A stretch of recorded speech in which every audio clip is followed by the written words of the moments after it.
Greetings, wise ones. This is Melissa of 8th House Wisdom, author, psychotherapist, astrologer, feminine energy, and stellar planning expert. I am here with a video about Capricorn season, healing crystals, and to discuss the last quarter moon in Libra, which is helping us end the lunar year of 2022. If you're interested in learning more about healing crystals for Capricorn's earthy energy and how to best release any emotional baggage from 2022, stay tuned for the rest of this video.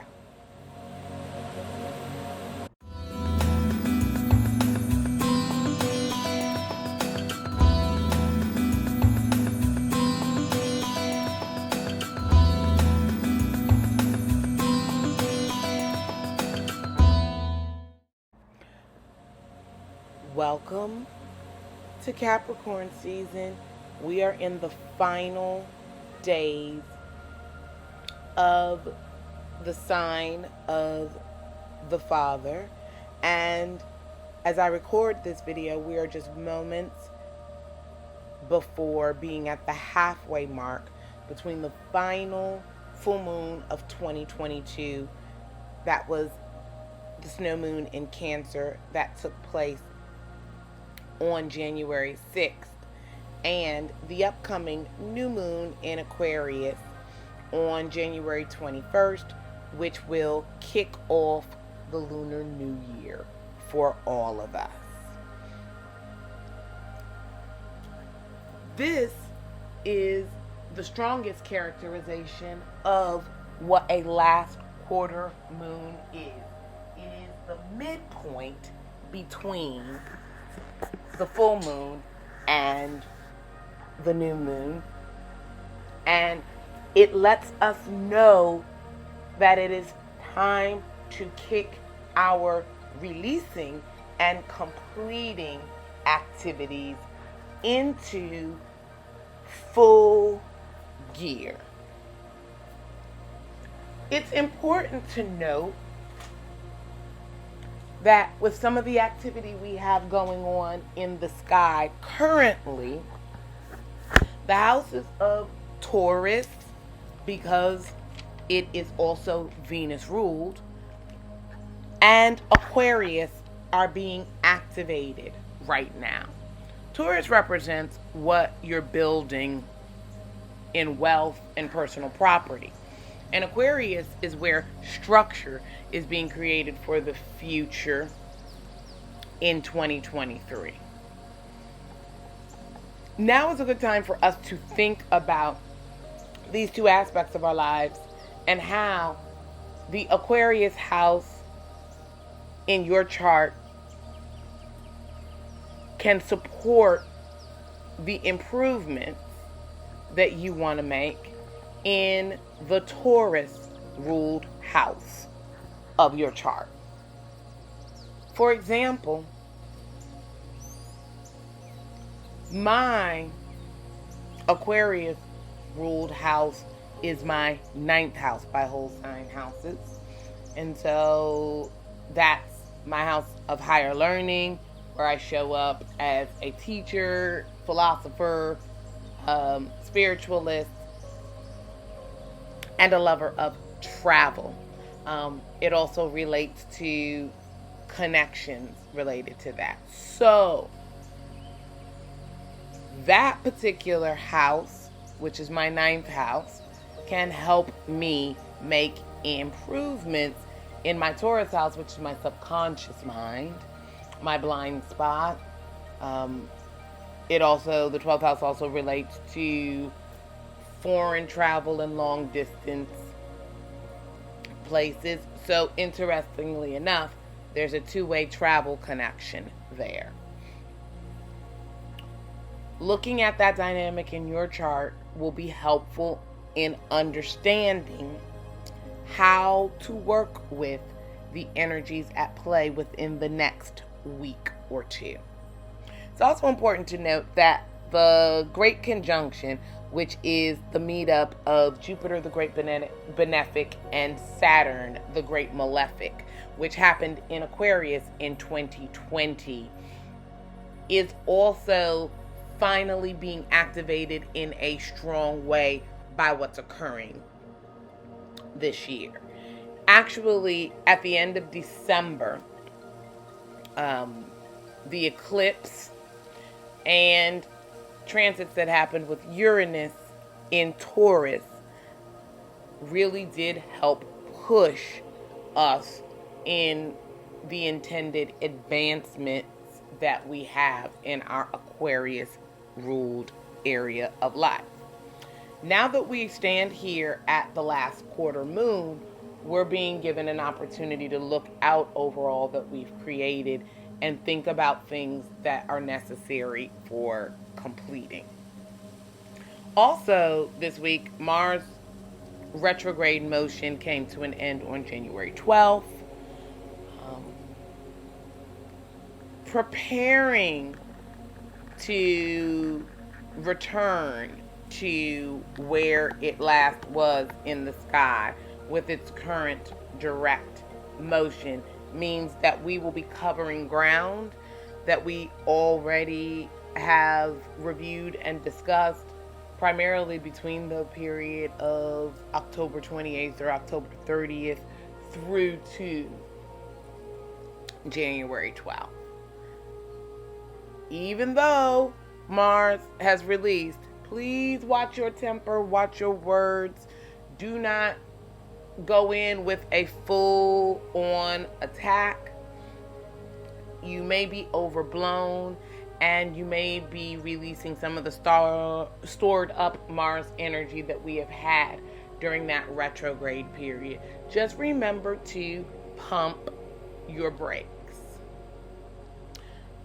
This video is again dedicated to talking about the power of quarter moons in addition to the power of new and full moons, because those receive so much attention.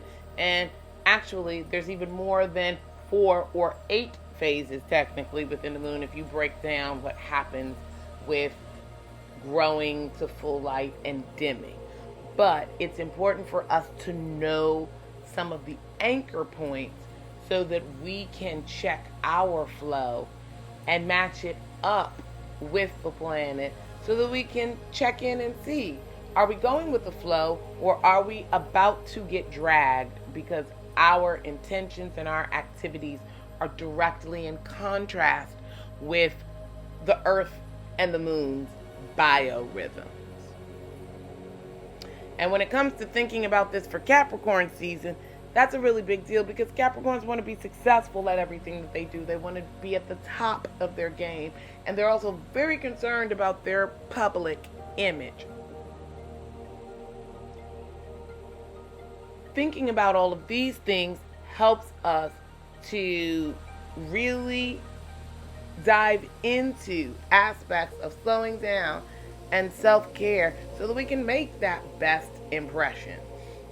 It also should hopefully turn us towards healing efforts, using crystals and the like, so that as we work through this last phase of the 2022-2023 lunar year, this is the final phase of the last lunar cycle, and it's the last quarter moon, we can really utilize this to release all that remains and step into 2023's emotional reset on the 21st with light energy and not like a bag lady, full of fears and things we think we will need to be ready in the new year, but really only translate to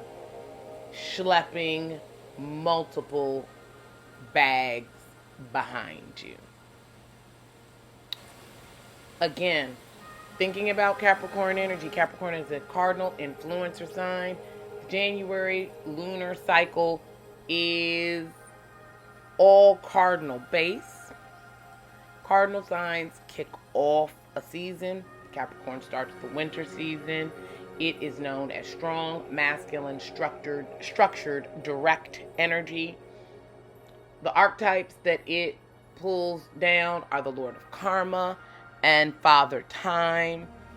That gives you an idea of what the solar power, and Sun is also masculine energy. So that gives you an idea of strong aspects of the energetic container that exists for us now. With these last 7 days that will follow this last quarter moon, it's a great time when we're thinking about crystals that we want to use to support us through this 10th earthy season of the zodiac. I would first and foremost recommend any black crystal that you have to help absorb the energies that you may be releasing and purging over the next couple of days. And then I would also recommend these 3 specific crystals as a way to enhance certain abilities that would be great to work with during this Capricorn season. First up is azurite, because of how it works with psychic abilities. Its blue color is going to help us to work between our throat and third eye chakra. It can help with patience and inner vision and manifestation. It also helps raise intellect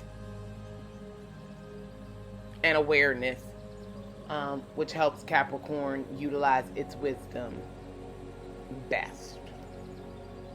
Remember, the earth element is about the physical and about creating things of substance that are tangible that we can touch. So anything that highlights that and any stones that highlight that would also be great to use. Malachite, its beautiful green color, supports the leadership aspects of Capricorn energy, helping to expand our awareness and make us astute and keen leaders of other people, as well as providing protection, clearing, and cleansing. And then last but not least is one of my favorite stones. This is tiger's eye. I recommend keeping it on your body in any place that you feel negativity, envy, or jealousy is being directed at you, because it promotes emotional balance and increases aspects of our willpower, and helps us release fear. Tiger's eye is a really great stone to have if you feel like you have haters in your environment and you really want to tamper down that energy and come back to center. Having talked about those particular crystals, I want to jump back into thinking about the last quarter moon in Libra and the power that it holds. The last quarter moon in Libra will reach that final phase at 9:10 on the 14th of January 2023. The Libra energy is really going to be great for us to end the year on a balanced note. Again, remember that the last quarter moon is a powerful 1-day phase. And this one is set and poised to help us release the dregs of last year, to step freely into the next year as an emotional renewal. When you think about January 1st as a new year, think about that as the masculine renewal of energy, because it is tied to our current solar calendar. Despite the fact that, again, I would argue that our solar calendar should either start on December 21st when the sun is at the lowest in the sky, or March 21st when we hit spring and the sun is at an equal space. Nonetheless, those calendar dates are related to the masculine structured parts of ourselves, which are like Capricorn energy.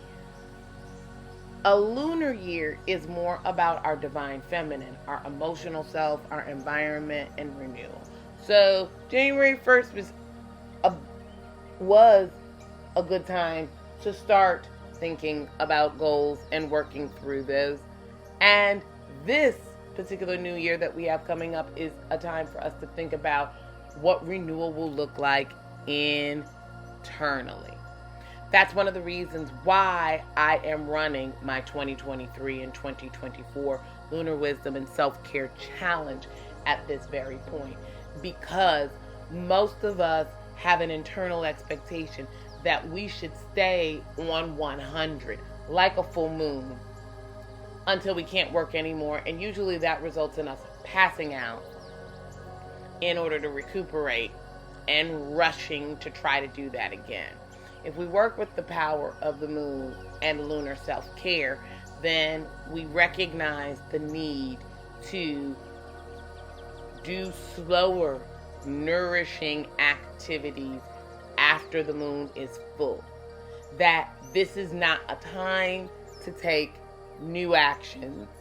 It's a time to complete anything that's outstanding, and it's a time to shift into feminine energy of waiting, idling, and receiving, because you've already put forth the effort and planted the seed during the new moon, and you have watered it. And none of us stand over plants that we have planted and say, have you grown yet? Have you broken ground? Are you coming yet? We trust that once we put the plant in the ground and we water it and allow it to receive sun, that it will do what it is supposed to do. That's what we're supposed to do with the process between the full moon and the new moon. And the last quarter moon comes in to remind us of this fact, letting us know we have one more week to get our shit together and let things go that ultimately will serve us in big ways. This last quarter moon in Libra can bring multiple developments in the areas of romantic and business partnerships. It's calling you to balance out your life and to release anything in those areas and or the area that Libra rules in your chart. Complete unfinished business. Don't start anything new. And to really bring that message home, I want to read from Yasmin Boland's Moonology Manifestation Oracle deck what the last quarter moon and Libra card says. And it asks us to make time for self-love.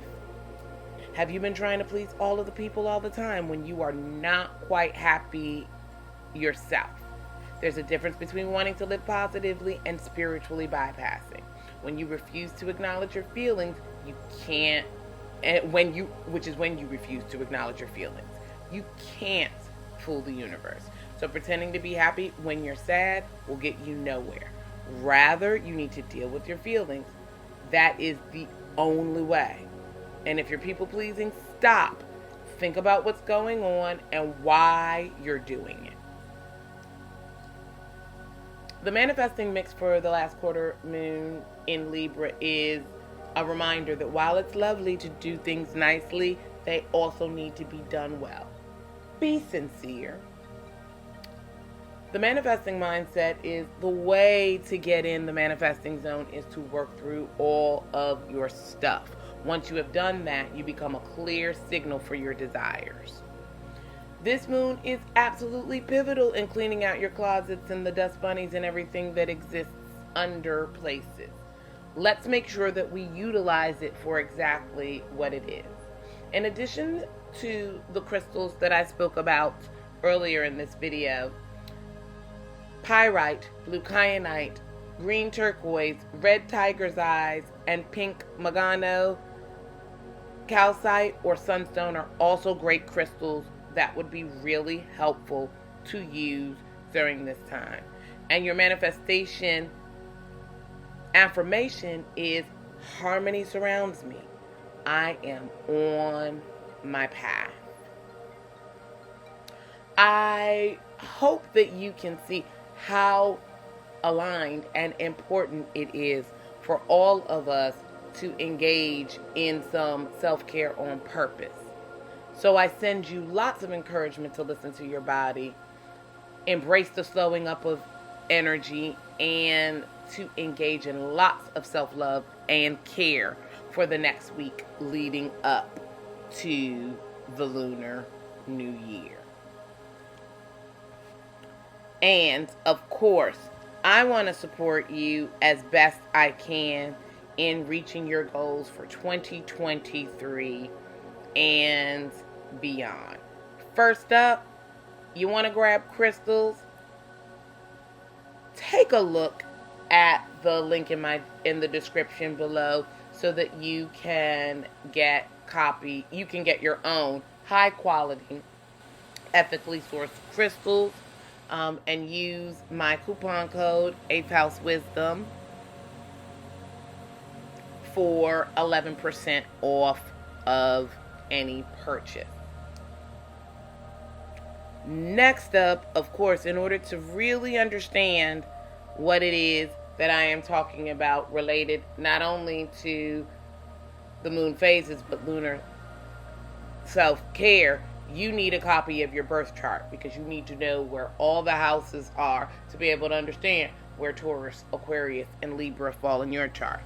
If you click the link below in my description, you will be taken to my website to get a free copy of your birth chart so that you can best apply aspects of this information in the Lunar Wisdom formula in your own life and times. And of course, I am so incredibly passionate about self-care and am actively running a lunar-based self-care challenge. Much of what I am talking about comes from this book, The Lunar Wisdom Formula for Beauty and Self-Care. Lunar-based living can really help you stay in alignment because the moon controls how we feel emotionally and our felt sense of the environment. Self-care is a wonderful thing to do, but sometimes we can mismatch a self-care activity with a phase of the moon or the energetic field.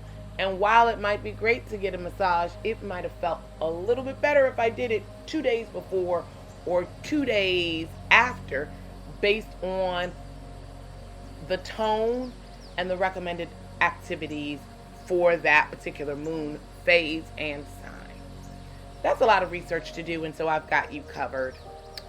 Checking out the Lunar Wisdom Formula for Beauty and Self-Care will give you all of that information easily downloaded so that you can put these kinds of recommendations in place in your own life for your highest good. And if you'd like to get a taste of what that is like, then I encourage you to join me for this last quarter moon in Libra for the final 7 days of the 2023 through 2024 Lunar Wisdom and Self-Care Challenge, where we are working with the dimming light from the full moon to slow down, nourish our bodies, and get ourselves in alignment so that we can truly reap the triple blessings that are here for all of us in 2023. Last but not least, if you want to know about the energies for for 2023, I've got you covered on the long and the short of it. You can grab a copy of my free 2023 Stellar Year Blueprint, which will take you through all the astrological energies of the year and give you my blueprint for having a stellar year with great returns every time. That's a DIY process that I've been doing for the past 3 years and is sure to put you in a wonderful energy pocket. And of course, if you would like a higher touch and the support of a trained therapist, professional astrologer, coach, and stellar planning expert, check out my course, the 2023 Stellar Year Blueprint with Free and Clear in the Desire Map. This will be a guided process to help you use the Stellar Blueprint as well as get free and clear of all that you want to release from 2022 and how to create a desire map for 2023 and beyond that will help your year feel as good as you want it to look. Wise ones, as you know I always say, life does come with an instruction manual. It is written in the stars. I hope that you've got something useful from this video. Please like, share, and subscribe if you have. And until my next one, sending you lots of light and love. Take care.